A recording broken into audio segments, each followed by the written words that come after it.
बिस्मिल्लाहिर्रहमानिर्रहीम। अस्सलाम वालेकुम दोस्तों, मोहम्मद ताहिर येलो बर्ड मुल्तान से आज फिर आपकी खिदमत में हाजिर हुए हैं।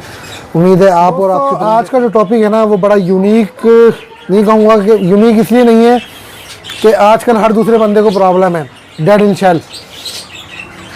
अंडे आते हैं पेयर्स के, लेकिन बच्चे बाहर नहीं निकल पाते। बहुत सारे दोस्तों की सवाल, बहुत सारे की कॉल्स आ रही हैं कि ताहिर भाई बताएं कि इशू क्या है, क्या वजह है। तो दोस्तों एक वजह नहीं होती इसकी, काफ़ी सारी रीज़न होती हैं जो मैं आपको शेयर करता हूँ। उसके अलावा उनका हल भी बताता हूँ साथ साथ। सबसे पहले है टेम्परेचर।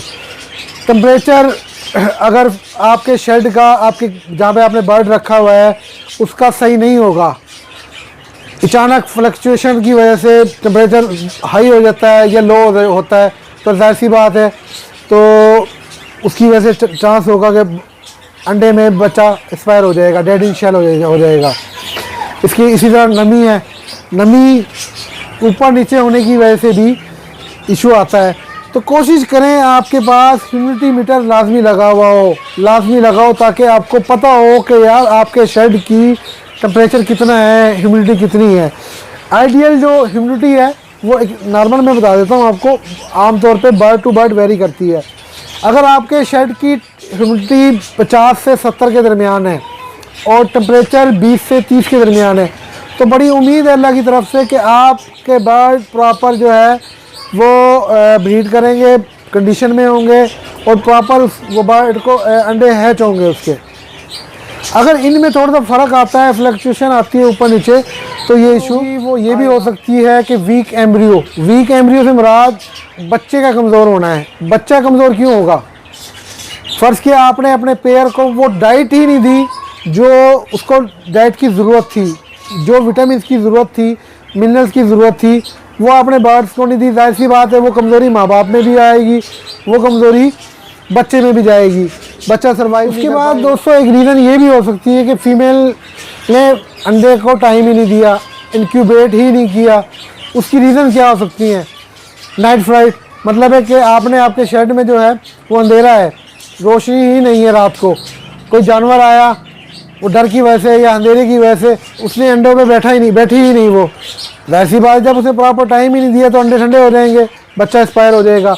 किसी वजह से स्ट्रेस में आ गई है, किसी बच्चे ने हिलाया है पिंजरे को, या कोई भी वजह स्ट्रेस में आ गई है और वो अंडे में बैठ सकती है। इनब्रीडिंग बेसिकली से क्या मुराद है वो भी मैं आपको शेयर करता चलूँ।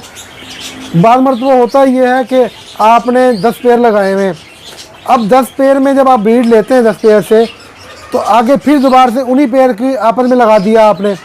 इस तरह मतलब बार बार आपने इनब्रीडिंग की, अपने ही बर्ड से, अपने ही पेयर से बार बार ब्रीड ली, और वो मतलब कज़न में आपस में जिससे ब्रीडिंग होती है ना, आपने कज़न वाली ब्रीडिंग करवा दी, तो वो वहाँ पे जेनेटिकली इशू आ जाएगा और वहाँ पे भी चांसेस होता है कि बर्ड में डेड इन शेल का इशू आ जाएगा।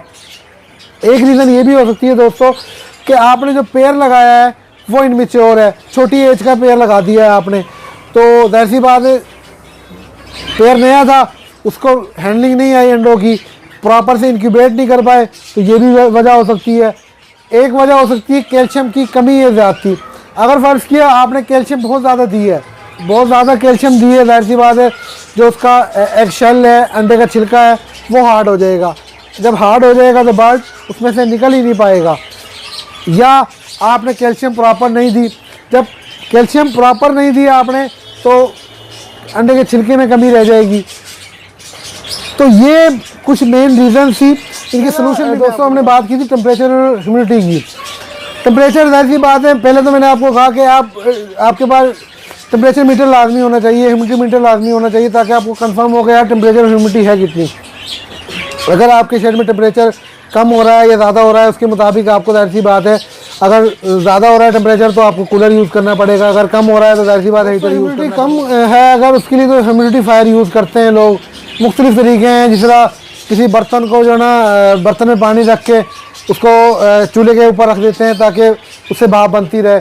अगर ह्यूमिडिटी ज़्यादा हो गई है तो उसमें कुछ दोस्त ये करते हैं कि जो छिलका वगैरह आता है तो वो छिलका वगैरह ना शेड में एक साइड पे रखते रहते हैं ताकि नमी उसमें जज्ब होती रहे। हर दोस्तों का मुख्तलिफ तरीक़ाकार होता है, लेकिन कोशिश करें आप, एक चीज़ मैं आपसे शेयर कर लूँ, अगर आपके शेड की वेंटिलेशन अच्छी है, अगर आपके शेड की वेंटिलेशन अच्छी है तो 70-80% डेड इन शेल का इशू ख़त्म हो जाएगा।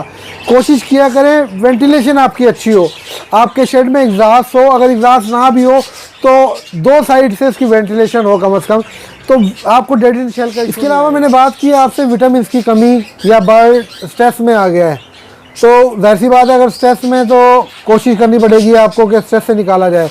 उसके लिए साइमोस्ट्रेस बेसिकली ये कम्बिनेशन है विटामिन का, तो ये बहुत अच्छी मेडिसिन है इस हवाले से जहाँ पे आपका बर्ड स्ट्रेस में आ रहा है, किसी भी वजह से स्ट्रेस में आ रहा है और अंडों से उठ गया है, अंडों को टाइम नहीं दे पा रहा या विटामिन की कमी है, तो आप साइमोस्ट्रेस वहाँ पे यूज़ कर सकते हैं।